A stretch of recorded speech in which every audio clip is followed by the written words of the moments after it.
Technology permeates our daily lives. It is always important to think about what technology should do instead of what it can do. I'm Richard Koh, and welcome to our Tech 101 with our Technology Strategist.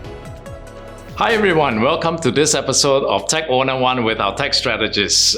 Today on our show, we have our guest, Zonghe. He's a tech strategist with our public sector. So welcome Zonghe to our show. Tell me a little bit more about what you do on a day-to-day basis. Okay, awesome. So I'm, as introduced, I'm the tech strategist for the government. So my customers are among the big four in Singapore, right?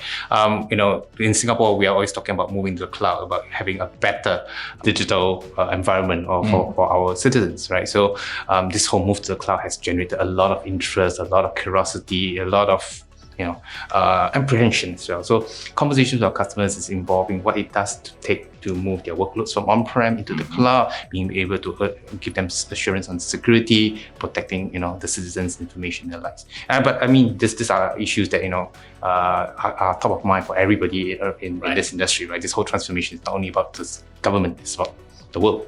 Yeah, it's a very big area that you cover, right? From privacy to security. Yes. To migration from traditional on-premises type of setup to the hyperscale cloud. These are just everyday conversations. Certainly, you got your work cut out for you. It's the same to everybody who's embarking on this journey. It's always about that possibility of tomorrow, right? How do you bring it to empower your next customer, your next citizen, help somebody else in need, and these are all what we're trying to achieve together.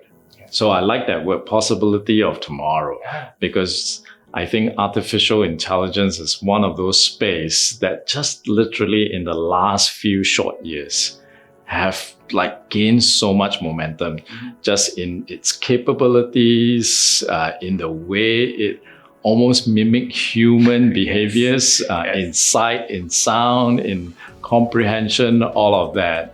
And I understand that today you are going to talk a little bit more about Azure Cognitive Services, which is a very exciting topic. I think when I think about that service itself and all the capabilities that we have made available to all our customers and partners and empower them with intelligent technology is really amazing. So tell me more about why you want to pick this particular area of Azure. Okay, Azure Cognitive Services is actually a very interesting capability that we have, right? The word cognitive tells you it is the ability to act, for computers to act and behave like humans, right? And this concept itself is used to be so far away. We see in our sci-fi movies, our imagination of the future. But this is in our hands today. Right. And even though the word AI sounds complicated, it gives the impression that you need an army of data scientists to try to understand. But actually, this has been democratized, right? Just like a lot of things that we used to think are impossible, it's now in our hands. Our mobile phones, everything, these are all innovation that's been really, really democratized, right? So the reason why I'm choosing Azure Cognitive Service because it. Personally, number one, it means something very, very relevant to me, right? I was very amazed at how easy it is to, transform value, right? And I'll share a little bit of my story. But for an enterprise or for my customers who are looking, particularly in this landscape of very challenging times, COVID and the likes, competition, there's a shrinking manpower workforce, skill sets, driving customer satisfaction. All these things are pressure on a company or an organization to transform, right? And where do you understand? And the easiest thing to understand is what does your people do, right? Whatever they are doing, what do they like? What do they don't like? What they do, what brings value, what doesn't. Right? Thinking along those lines immediately gives you a connection to repetitive tasks, low value, low yield stuff, right? Immediately you'll be thinking of can computers replace this? Can you take away the mundane, low yield stuff from your workforce and then be able to focus them on innovative, enriching, services or innovation that really makes a difference. So that's the way it goes. Right. Yeah. So that's great, and I like the way you talk about these technology being democratized. I think the statement I always like to use is that we have the younger set amongst us that have grown up with the internet, And then now I believe our children will grow up with AI amongst them. Yes. And talking about children, Yes. I understand that you have been doing a project with Azure Cognitive Services with your son. So tell us a little bit more about that. So this is actually a very, very interesting project that started off, with this whole work from home and with all parents with a young child trying to grow up, right? So one of the things that was happening was trying to teach, how to read. My son how to read. And how we go is, when you see the word CAT, you pronounce the word cat. But for a young child, you need to break it down and say at, right? And for them to be able to come to you and ask you every single word that they don't know, they're going to say, "Oh, Daddy, how do you read this word?" And then you spend the next few minutes because you want to teach them correctly. Yes. You go to the internet, you find, so this is what it represents, okay, in terms of like IP representation for sound. Right. But they won't be able to read that. They understand in terms of pictures. Then you need to look, this little symbol changes this picture and it has this sound. By the time you composite the whole thing, that single word takes you 15 minutes. Okay. And then you print it out and this is how you read it. Now go, and you want to just about to get back to work. Next word comes along, dog, whatever, right? So democratizing is how can I get him to be able to do some of this himself, right? Because what ended up is, in the end of the day, we'll just start taking out, this is the list of stuff. After work, we'll go and resolve everything. It takes 2 hours or so, and then next day we generate that training material for him, right? So it's quite time consuming, right? So we kind of changed it such that I converted this into a little program, such that he can type it. First, we start off with he can type. So democratization, right? Self-service. I see this word, I don't know what it is. I just dumbly type it in. It shows me a picture of whatever Daddy used to do. Okay. So you wrote that program? I wrote that little program to be able to do that, right? But, to get him access to a computer and type, it got a bit, difficult. So the next step was, can he just take a camera, point at the word that he doesn't know and hit that? So that's where cognitive comes in, right? Because then you could just take a photo of a word and that whole processing happens and instantly that comes up. He doesn't even need to type now. Right? So that's like the second stage. And the next one is he's able to point at an object, a ball, a dog or something. And then because of the recognition, again, using cognitive service, I'm able to generate the same thing, right? So this is where you can, it start off with, I just want to digitize my workflow. But then you can see how, the value, it goes up very quickly. And basically, there's a lot more autonomy, a lot more independence, and he's much happier learning because he doesn't have to wait, to whatever Daddy's available to get. So that's something that I thought was a very relevant story for me, personal story as well. But I also, it's very easy to relate to any other processes, in our organization. That's right. Yeah, Daddy is on way too many Teams call. But you know what? For parents with young children, you want to watch out and stay on for this video, because I know, Zonghe, you have a demo that is going to show us how you actually use Azure Cognitive Services and break down this whole teaching of pronunciation, object identification, through vision, through learning, all of that capabilities within Azure Cognitive Services. And the possibility doesn't stop there, right? Because, when we talk about cognitive service, it also extends the conversation about being inclusive, being diverse, right? We have people who are maybe, who find it hard to hear or read stuff or see stuff, right? Technologies like this, we can represent maybe like an assistant beside you to do that. Right, being able to identify what's around you, being able to verbalize, or maybe even connect to sensors or devices that actually can make it into a braille, right, to be read or sensed, by somebody who's less privileged. I like that point. Making technology with accessibility that is built in is really cool. Yeah. So you got a demo? Shall we go see the demo? Yeah. Okay, let's go. In this demo, I wanted to share a little home project that came about while helping my son learn how to read. Learning how to read is a milestone for young children, and my son has been struggling with that for quite some time. We've tried many ways and came across this method called synthetic phonics that finally worked. Very briefly, synthetic phonics first introduces letter sounds and blends them together to form words. These letter sounds are represented by symbols known as IPA, International Phonetic Alphabets, often seen in dictionaries or on Wikipedia. Here, CAT, cat, is made out of 3 sounds: k, a, t. Teaching these IPA symbols to children is definitely not easy, and educators come up with many ways to make it a lot more fun. The method that worked for my son associates the letter sounds with colorful, playful alien characters instead of boring, dull, cryptic symbols. This method turns CAT, cat, into a party of 3 lovely aliens. And with that, my son started asking for his favorite alien characters every time he sees new words and attempts to read them. Now, these lovely aliens don't naturally exist all over the house and require some work to be done by the parents. To prepare these learning aids, each new word goes through the following steps.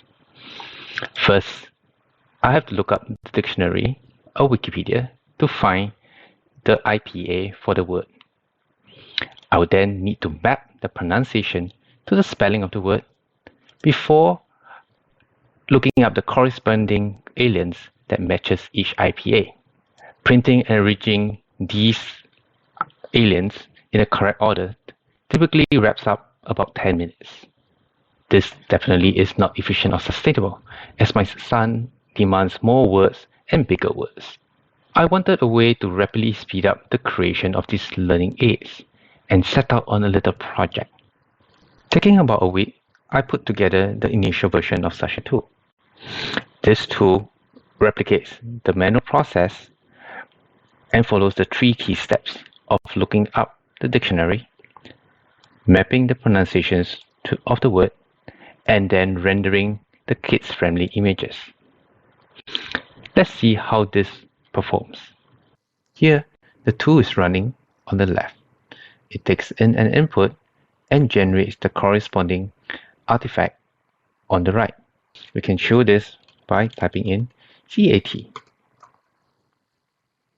Look, it generates under a couple of seconds. We have CAT rendered nicely. We can definitely repeat this with other words such as set, pet, pen, even sense, or music. Look how fast this is now. Instead of taking 10 minutes for each word, we can do longer words like Monday, Tuesday, and even complex words like champagne.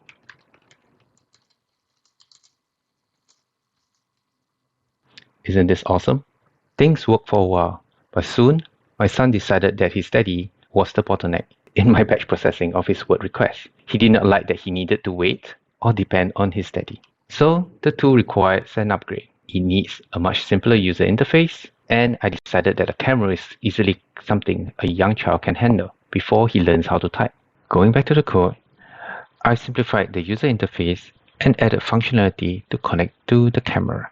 Having access to the camera meant that I can take photos now, and with the help of Azure Cognitive Services computer vision, I can now recognize printed text for detection and processing. With that, I would then convert it to the internal structure, which is basically a structure of paragraphs, lines, and words. Once this internal structure is ready, I can then hand it off back for the rendering.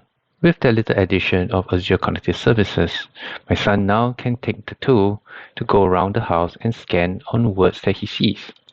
Here are some examples of the words that he has captured.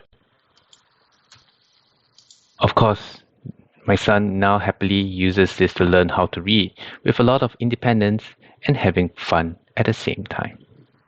Seeing how simple it was to add new capabilities, I've been also dreaming up new features that I want to add to the tool. Some capabilities from Azure Cognitive Services such as custom vision, which would allow me to identify objects directly, such as balls, oranges, and whatnot, to language capabilities that allows me to capture and generate audio. These will be indeed interesting additions and capabilities that I'm sure my son will be very happy with. This concludes my demo, and I hope this little story helps inspire ideas on how Azure Cognitive Services can help in your projects and business transformation. Thank you. Wow, Zonghe, that was an amazing demo. Thank you. Just with one simple line of code, you can get Azure Cognitive Services to generate the kind of output you want, that you want. Tell us a bit It more. was really very amazing for me too, right? In the past, you needed to read up lots of documentation to get things to even start working. And this is literally a drop in a line and it's done, right? So, I mean, if I compare amount of time I do to set up, getting cognitive service working was literally the smallest piece of work, right? Trying to get a program to be like a human, to think of how to teach a child. That's the one that really took a lot of time. That took about maybe 4 days, right? And then dropping in that line of code to get the cognitive services and keep building upon it is literally a couple of minutes work. Couple of minutes. Yeah. So if you think about the whole project that you did with your son, maybe total about it's under a week. Yeah, Under I mean, it's not even full time. It's just like between after work, after dinner, just a couple of lines of coding here and there. Okay. That took roughly about a week. Okay. Yeah. Very cool. Very cool. Wow. I understand that there are more capabilities within Azure Cognitive Services itself. And you mentioned about this thing around spatial analysis. It's really interesting, especially in this COVID times, I guess, when we talk about safe distancing and all of that. Right. Tell us a little bit more about that. So Azure Cognitive Service, just now what I shared was largely around the capabilities of vision, right? Mimicking what human eyes can see and do, right? There are other capabilities of Azure Cognitive Service that include speech, being able to generate, a conversation, for example, being able to detect people's sentiments, being able to engage in conversations, right? So these are other capabilities. And of course, there's also that area of decision making, either as assistive tool or helping you make that decision, right? Things such as, being able to identify anomaly, or being able to identify that, being able to do a moderation, or being able to personalize something, an experience for your customers, right? But I think one of the most amazing too is this from Microsoft is this, intent to keep improving and democratizing more and more of these technologies, right? And just now you pointed about this spatial analysis. This is one of the latest stuff that we just rolled out, and it is basically, being able to take a camera feed or an image or video and then process and derive very instrumental data points, right? Particularly in this area, like how far people are. Are we too close? Right? Or does the person have a mask? Right? Or for example, like detecting whether their entries are vaccinated or not. So being able to pull all this information from just a data feed, right? Rather than you sending people down or deploying people to count. Right? So I hope to be able to show a little demo here to also maybe illustrate that point, see how how interesting this capability is and how accessible it is. Okay, that's very cool. Okay, folks, for this episode, we have a bonus, another additional demo from Zonghe. So let's go to the demo. Okay. Here, I want to give a little glimpse of spatial analysis, a new capability of computer vision as part of Azure Cognitive Service. Spatial analysis can help your organization understand people's movement and interaction within a given area. It allows you to quickly ingest videos from CCTVs or surveillance cameras, run AI operations to extract insights, and generate events to be used by other systems. Here on screen, you can see a couple of capabilities provided by spatial analysis. Features like people detection, people tracking, face mask detection, and region of interest. Because of the sensitive nature which spatial analysis processes information from possibly your cameras, there is a lot of flexibility in how spatial analysis can be deployed. It can be deployed on Azure VMs, Azure Edge devices, as well as your servers. Let me quickly orientate you to the various windows that you see on the screen. On the left are various dashboards that chart and illustrate the events that have been processed and detected by spatial analysis. On the right, you see the Azure VM that spatial analysis lives in, as well as the respective configurations that is used to define the spatial analysis settings. Inside this configuration would include things like the video sources, polygon definitions, as well as line definitions. These are necessary to instruct spatial analysis on what needs to be processed and triggered. We can monitor the various events that have been processed by spatial analysis.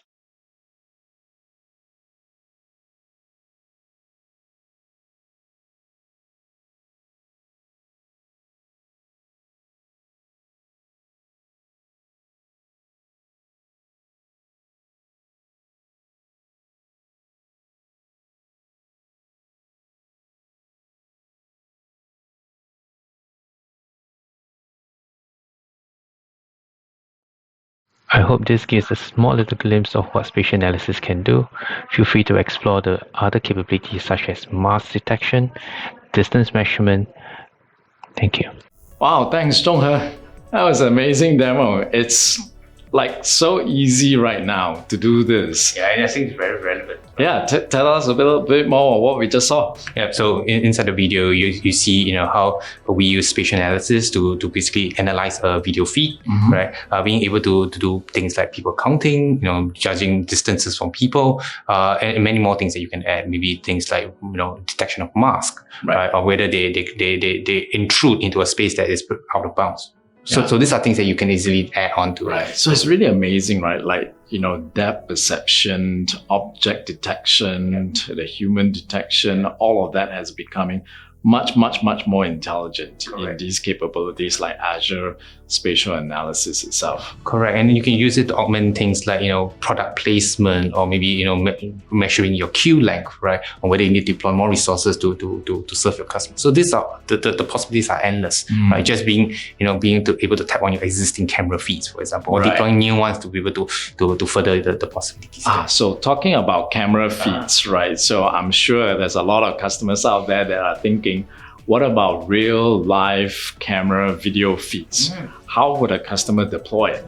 Yeah, so depending on the scenario, they can either have their feeds send it up to the cloud to be processed. In certain circumstances, they because of data sensitivity or regulations, they may want to do it within their premise. We can have that same model deployed onto our products like Azure Stack Hub, or maybe even your own private machines to be able to do some of this heavy lifting at the edge, right? So the key point is that this thing has become so accessible. It's so commoditized. It's really, really, and it doesn't make sense to not use this technology to really make a difference to your business. Right. That's right. Yeah, absolutely. I think right now what we've done is really democratize it. Like you said, make it easy. Any developer can actually embed intelligence into their application. And not have to spin up a whole bunch of hardware or software, just not have to army or go through many years in school to be able to use that. Right? Okay. Yeah, we're trying to make it like the appliances in your home is just literally just turn on, just do it. There you go. So where can our customers and partners learn more about this? Yeah, so because Azure Cognitive Services is so exciting, from what I shared today, in the conversation, Richard, do check out the link below. And then we will be providing those content there, for your access, right? Definitely the best way to learn is to get your hands dirty, right? And what's stopping us from getting access to, our Azure free trial, and then, get your hands dirty, learn about stuff, and unlock the possibilities that this brings. Very cool. Thank you, Zonghe. Thanks for coming out to the show. You're welcome. Thanks. It's great. Well, folks, there you have it. 2 great demos.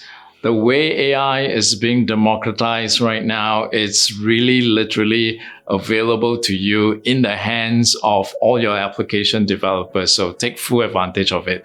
So till next time, I'll see you at the next episode. Thank you.